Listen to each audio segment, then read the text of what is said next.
नमस्कार दोस्तों, एक बार फिर से आप सभी को हार्दिक स्वागत और हार्दिक अभिनंदन है। दोस्तों, हिंदू पंचांग के अनुसार कार्तिक मास के कृष्ण पक्ष के चतुर्दशी तिथि को करवा चौथ का व्रत रखा जाता है। इस दिन महिलाएं पति की लंबी आयु के लिए निर्जला व्रत रखती है। इस दिन सुबह का समय सर्गी का सेवन करके व्रत रखने का संकल्प किया जाता है। इसके बाद दिन भर व्रत रखकर शाम को चंद्रमा के दर्शन करने के बाद विधिवत पूजा करके ही व्रत खोला जाता है। इस वर्ष कार्तिक कृष्ण पक्ष चतुर्थी तिथि को अर्थात 31 अक्टूबर मंगलवार को रात 9:30 से इस व्रत की शुरुआत होगी और 1 नवंबर को रात 9:19 पर इसका समापन होगा। करवा चौथ की पूजा 1 नवंबर को शाम 5:44 से रात 7:02 तक की जा सकती है। इस दिन चंद्र उदय 8:26 पर होगा। हिंदू धर्म में स्त्री को हमेशा से शक्ति का रूप माना जाता है, इसीलिए उसे यह वरदान मिला है कि वह जिस चीज के लिए तप करेगी उससे उसका फल अवश्य मिलेगा। इसीलिए जो भी स्त्री करवा चौथ का व्रत पूरे मन से करती है वह सदा सुहागन ही रहती है। इस व्रत करके करवा चौथ की कथा जरूर सुनना चाहिए। जो भी स्त्री व्रत के बाद कथा सुनती उससे पति उम्र लंबी होती हैं, उसका सुहाग अखंड हो जाता है।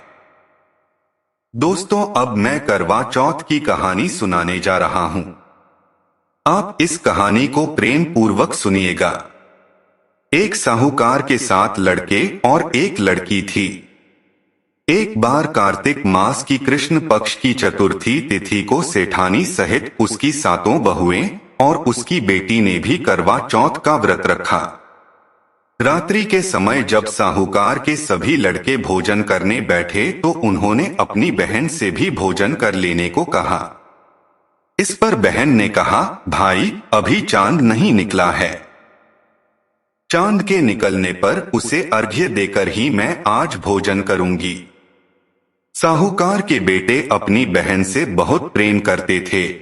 उन्हें अपनी बहन का भूख से व्याकुल चेहरा देख बेहद दुख हुआ। साहूकार के बेटे नगर के बाहर चले गए और वहां एक पेड़ पर चढ़कर अग्नि जला दी। घर वापस आकर उन्होंने अपनी बहन से कहा, देखो बहन, चांद निकल आया है। अब तुम उन्हें अर्घ्य देकर भोजन ग्रहण करो। साहूकार की बेटी ने अपनी भाभियों से कहा, देखो चांद निकल आया है, तुम लोग भी अर्घ्य देकर भोजन कर लो। ननद की बात सुनकर भाभियों ने कहा, बहन अभी चांद नहीं निकला है, तुम्हारे भाई धोखे से अग्नि जलाकर उसके प्रकाश को चांद के रूप में तुम्हें दिखा रहे हैं। साहूकार की बेटी अपनी भाभियों की बात को अनसुनी करते हुए भाइयों द्वारा दिखाए गए चांद को अर्घ्य देकर भोजन कर लिया।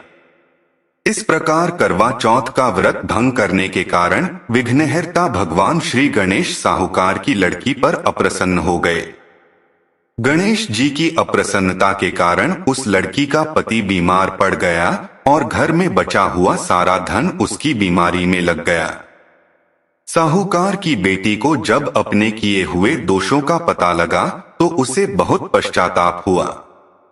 उसने गणेश जी से क्षमा प्रार्थना की और फिर से विधि विधान पूर्वक चतुर्थी का व्रत शुरू कर दिया। उसने उपस्थित सभी लोगों का श्रद्धानुसार आदर किया और तदुपरांत उनसे आशीर्वाद ग्रहण किया।